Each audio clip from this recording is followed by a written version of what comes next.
Foarte mulți m-ați întrebat, nu m-a întrebat nimeni. Astăzi am un eveniment și vreau să port Fortis. Cât de bine ține, cum rămâne pe mine, câtă lume mă iubește,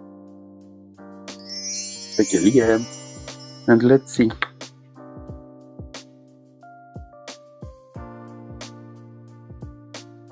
Mi-am format opinia. Rezistența pe mine a acestui parfum este de undeva la 7 ore. Rezistența lui e decent. O proiecție decentă în prima oră jumate aproximativ, apoi skinse. Foarte decent. Body. Deci diferența între cele două atunci când le miroși unul lângă celălalt este că Fortisul ia partea întunecată din Black Afghano, însă nu îi ia deloc verdeața.